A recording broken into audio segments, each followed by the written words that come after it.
লিপিবদ্ধ করো, সমাজ থেকে সকল বৈষম্যের কবর রচনা করবার শপথ নাও। কোরআনকে ঘরে ঘরে পৌঁছাতে হবে, প্রতিটি শিশুর হৃদয়ে আল্লাহর কোরআনের আলো জ্বালতে হবে। আমাদের জাতীয় শিক্ষা ব্যবস্থায় প্রতিটি প্রাইমারি স্কুলে একজন কোরআনের শিক্ষক নিয়োগ দিয়ে বিশুদ্ধ তেলাওয়াতের এই আওয়াজ আজ বাংলাদেশে গণদাবিতে পরিণত করতে হবে। নিজেদের অধিকার যদি স্বাভাবিকভাবে আদায় না হয়, যে কোনো মূল্যে আগামী ভবিষ্যৎ প্রজন্মের ঈমান এবং আকীদা রক্ষার জন্য আদায় করে নিতে হবে, আদায় করে নিতে হবে।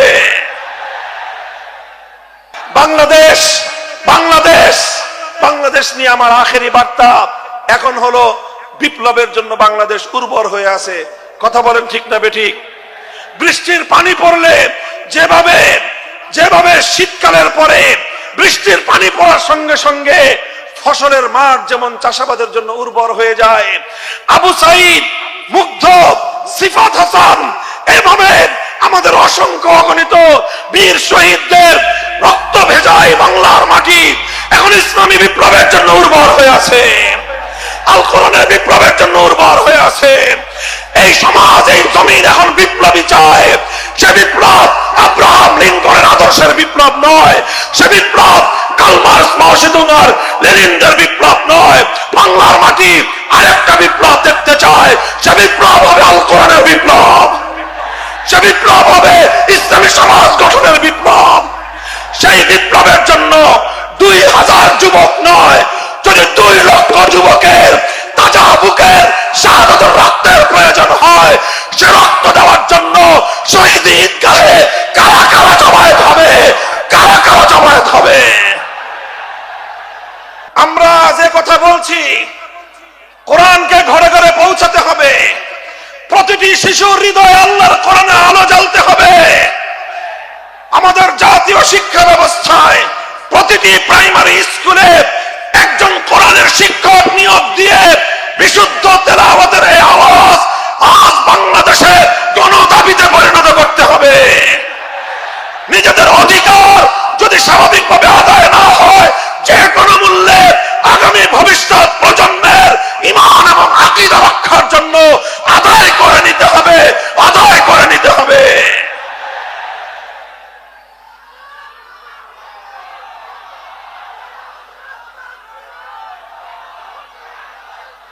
মুহতারাম হাজিরিন, এখানে বিভিন্ন শ্রেণী পেশার মানুষ রয়েছেন, আইন শৃঙ্খলা রক্ষাকারী বাহিনীর ভাইরা রয়েছেন, গোয়েন্দা সংস্থার লোকেরা রয়েছেন, এখানে বিভিন্ন শিক্ষা প্রতিষ্ঠানের শিক্ষক শিক্ষিকা মহোদয় রয়েছেন, অনেক শিক্ষা প্রতিষ্ঠানের পরিচালক মন্ডলীর সদস্যরা রয়েছেন। আপনারা সকলেই বিবেচনা করে দেখুন যে এত কিছু শিক্ষা দেওয়া হয়, এতগুলো সাবজেক্ট পড়ানো হয়, এত শিক্ষক শিক্ষিকা জাতীয় শিক্ষা ব্যবস্থার শিক্ষাঙ্গনগুলোতে রাষ্ট্রীয়ভাবে প্রতিপালিত হয়, তাদের সকলের আয়োজন হয়, অথচ কোটি কোটি কচি কাঁচা শিক্ষার্থীদের জন্য জাতীয় শিক্ষা ব্যবস্থায় আল্লাহর কোরআনের বিশুদ্ধ তেলাওয়াতটুকু শিক্ষা দেওয়া হলো না। একটি মুসলিম জাতি হিসেবে আমাদের জন্য এর চেয়ে দুঃখজনক, এর চেয়ে লজ্জাজনক আর কোনো বিষয় থাকতে পারে না। এমন বাংলাদেশ দেখার জন্য শরীয়তুল্লাহ রক্ত দেয় নাই, এমন বাংলাদেশ দেখার জন্য তিতুমিররা বাঁশের কেল্লা গড়ে নাই।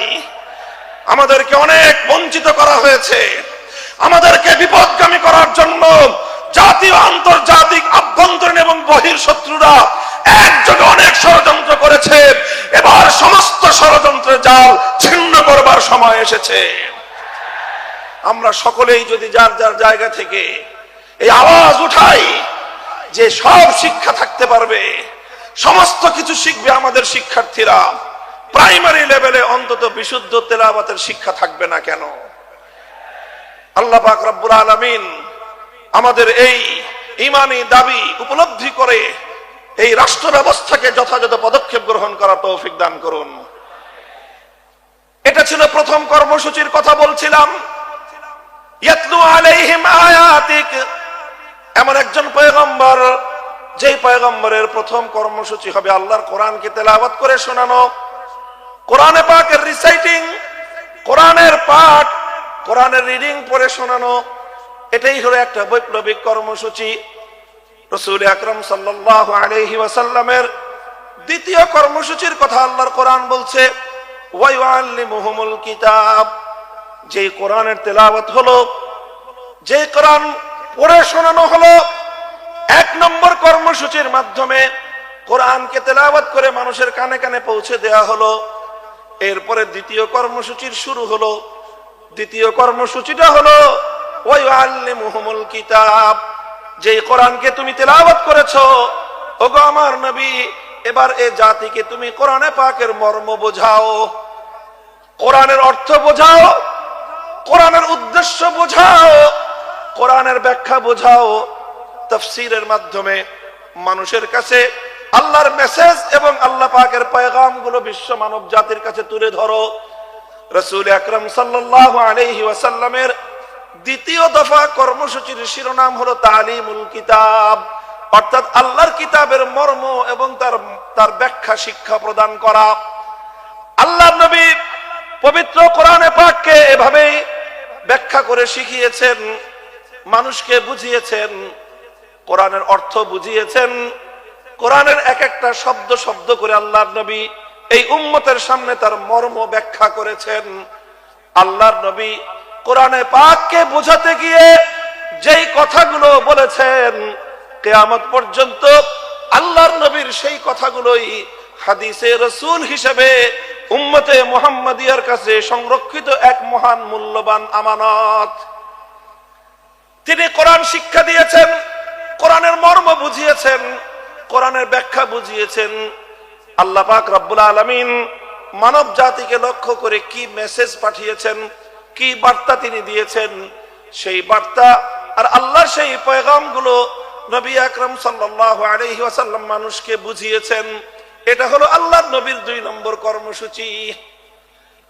1 নম্বর কর্মসূচির শিরোনাম হলো তেলাওয়াতে কিতাব।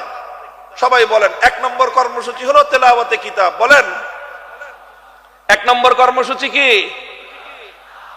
2 নম্বর কর্মসূচি হলো তালিমে কিতাব। বলেন, 2 নম্বর কর্মসূচি কি? তালিমে কিতাব। 1 নম্বর ছিল তেলাওয়াতে কিতাব, 2 নম্বর হলো তালিমে কিতাব। তেলাওয়াতে কিতাবের অর্থ হলো শুধু কোরআন পড়া, বুঝুক বা না বুঝুক কোনো সমস্যা নাই, বুঝে পড়লেও সওয়াব হবে, না বুঝে পড়লেও সওয়াব হবে, বুঝে পড়লেও হৃদয়ে প্রভাব তৈরি করবে, না বুঝে পড়লেও হৃদয়ে প্রভাব তৈরি করবে। আল্লাহর কোরআন একমাত্র গ্রন্থ যার প্রতিটি অক্ষরের মধ্যে আল্লাহ পাক রব্বুল আলামিন এক অসাধারণ এবং এক অসম্ভব রকম শক্তি দিয়ে আল্লাহ প্রতিটি অক্ষরকে নাজিল করেছেন। 2 নম্বর তেলাওয়াত, 2 নম্বর কর্মসূচি হলো তালিমে কিতাব। 1 নম্বর কর্মসূচির মাধ্যমে যে কোরআনকে তেলাওয়াত করা হলো, 2 নম্বর কর্মসূচির মাধ্যমে এবার সেই কোরআনের মর্ম এবং তার ব্যাখ্যা শিক্ষা দেওয়া হবে। আল্লাহর রাসূল সাল্লাল্লাহু আলাইহি ওয়াসাল্লাম উম্মতকে 23 বছরে একটা একটা অক্ষর করে তার মর্ম শিক্ষা দিয়েছেন। সাহাবায়ে কেরাম আল্লাহর নবীর কাছ থেকে কোরআনের মর্মগুলো শিখেছেন শুধুমাত্র আরবি ভাষার মাধ্যমে। আরবের সাহাবীরা আল্লাহর কোরআনকে যথাযথ বুঝতে পারেন নাই, আরবি ভাষার মাধ্যমে অনেক জায়গায় তারা উল্টো বুঝেছেন।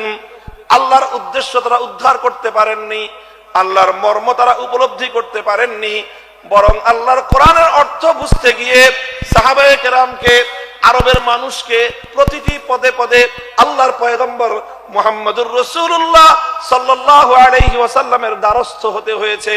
আর আল্লাহর নবী প্রতিটি আয়াতকে উম্মতের সামনে এভাবে ব্যাখ্যা করে করে বুঝিয়ে দিয়েছেন। বুঝা গেল কথা?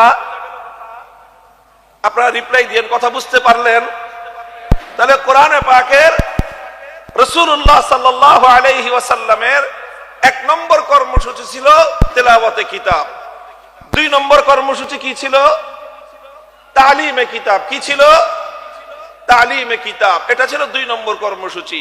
তালিমে কিতাবের অর্থ হলো আল্লাহ যা কিছু বলেছেন তার মর্ম, তার উদ্দেশ্য, তার ব্যাখ্যা, এটাকে এক্সপ্লেইন করে, এটাকে বিস্তারিত বিবরণের মাধ্যমে মানুষকে বুঝিয়ে দেওয়া, উম্মতকে বুঝিয়ে দেয়া, আল্লাহর বান্দাদেরকে বুঝিয়ে দেয়া। আল্লাহ এজন্যই বলেছেন وأنزلنا إليك الذكرى لتبين للناس ما نزل إليهم ولعلهم يتفكرون ওগো আমার নবী, আমি আমার এই মহাগ্রন্থ কোরআনে পাক আপনার কাছে নাজিল করেছি। পাহাড়ের উপর আমি অবতীর্ণ করি নাই, আসমানের উপর আমি অবতীর্ণ করি নাই, বাইতুল্লাহর উপর আমি অবতীর্ণ করি নাই, অন্য কোন কিছুর উপর আমি আমার এই কোরআনকে অবতীর্ণ করি নাই। আমার এই কোরআন আমি আপনার নিকট এজন্যই নাজিল করেছি, কারণ আপনার ব্যাখ্যা ছাড়া এই উম্মত এবং এই বিশ্ববাসী আল্লাহর